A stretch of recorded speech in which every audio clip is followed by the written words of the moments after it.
जय माता दी। ओम नमः शिवाय। आज हम कर रहे हैं सावन माह का नाग पंचमी व्रत कथा। सावन माह की शुक्ल पक्ष की पंचमी को नाग पंचमी होती है। चौथ के दिन शाम को मोठ बाजरा भिगोते हैं, रात को खाना बनाकर रख दें। दूसरे दिन ठंडी रोटी खाएं। पहले तो एक जेवड़ी में 7 गांठ लगाकर सर्प बनाएं। बाद में जेवड़ी के सांप को पट्टे पर रखकर पूजा करें। जल, कच्चा दूध, बाजरे का आटा, घी, चीनी मिलाकर लड्डू बनाकर चढ़ाएं। भीगा हुआ मोठ बाजरा, रोली, चावल, दक्षिणा, रोटी चढ़ाएं। पांचे की कहानी सुनकर फिर मोठ बाजरे में रुपया रख बयाना निकालकर सासू जी के पैर छू कर दें। अगर गांव में अपनी बेटी हो तो उसके भी बयाना भेजें और नाग पंचमी के दिन अपने बेटियों को पीहर बुलाएं। नाग पंचमी की कहानी। एक साहूकार था, उसके 7 बेटे और 7 बहुएं थी। 7 बहुएं जोहड़ से मिट्टी लेने गई। वहाँ मिट्टी में से एक सर्प निकला। फिर सारी देवरानी जेठानी सांप को मारने लगी तो छोटी बहू ने सांप को मारने नहीं दिया। उसने सांप को धर्म का भाई बना लिया। सारी जेठानियाँ बोली, कल इसकी छलनी लाने की बारी है। वहाँ पर सांप निकलेगा और उसे डस लेगा। अब वह दूसरे दिन छलनी लेने गई तो वहाँ पर सांप बैठा था और उसने जोर से फुकार मारी। जब वह बोली, भाई जी राम राम, फिर सांप बोला, तूने मेरे को भाई बोल दिया, नहीं तो मैं तेरे को खा जाता। वह बोली कि तुम तो मेरे धर्म के भाई हो, मैं तुम्हारी धर्म की बहन, इसलिए तुम मेरे को कैसे खा जाते। जब वह घर आई तो उसे देखकर जेठानियाँ बोली कि इसे तो सांप देवता ने नहीं खाया। वहाँ से भी वापस आ गई। थोड़ी देर बाद सांप धर्म का भाई बनकर उसको लेने आ गया। बोला कि मेरी बहन को भेज दो। तब जेठानी बोली कि हमारा तो पीहर भी है, तब भी कोई लेने नहीं आया। इसका पीहर नहीं है, तब भी इसका भाई लेने आ गया। बाद में उसको सिर धोकर, मेहंदी लगाकर और सामान इकट्ठा करके भेज दिया।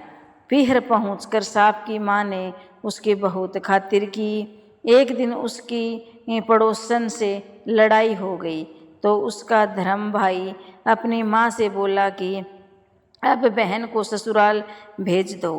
फिर उसे बहुत सारा धन देकर भेज दिया।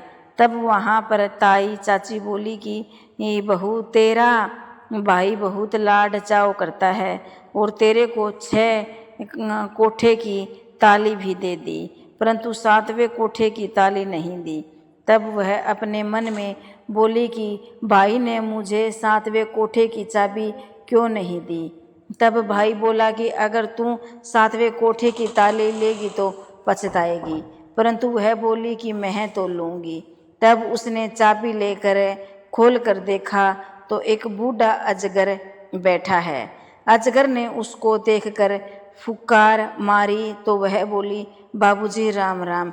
अजगर बोला, तूने मुझे बाबूजी कहकर बुलाया है, नहीं तो मैं तुम्हें खा जाता। वह बोली, खाते कैसे, मैं तुम्हारी धर्म की बेटी हूँ और तुम मेरे धर्म के पिता।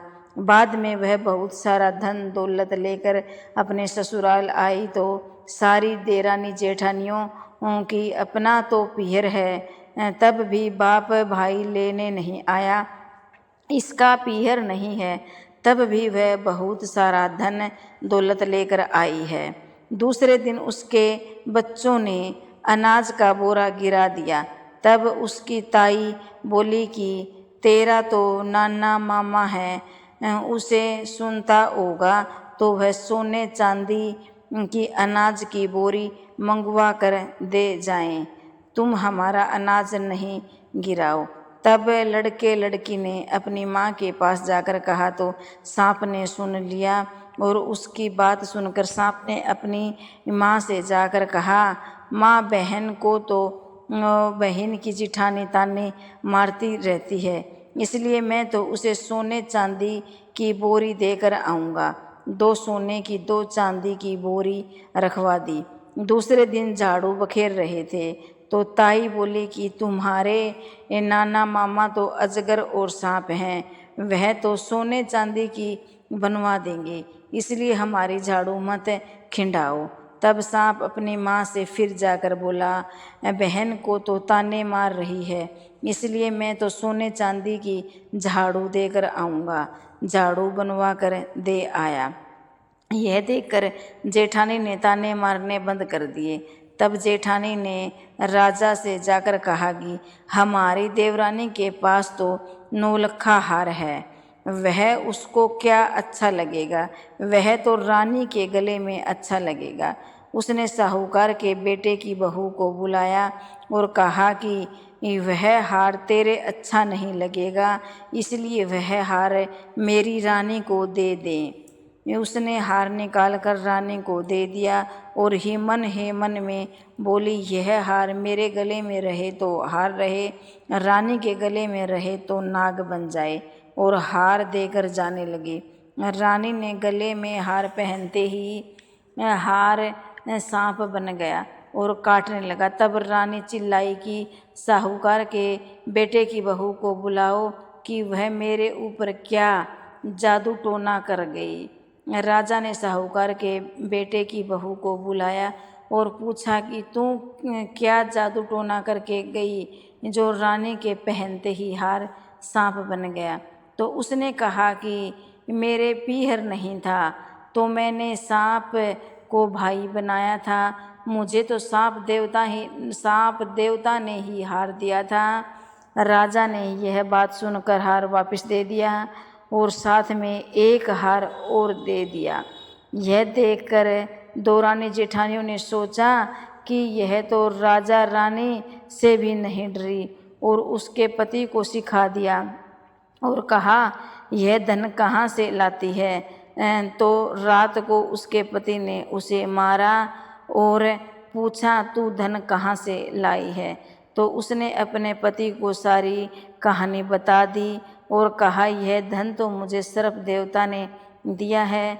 उसके पति ने सारे गांव में ढिंढोरा पिटवा दिया कि सब कोई नाग पंचमी को ठंडी रोटी खावें, बयाना निकालें।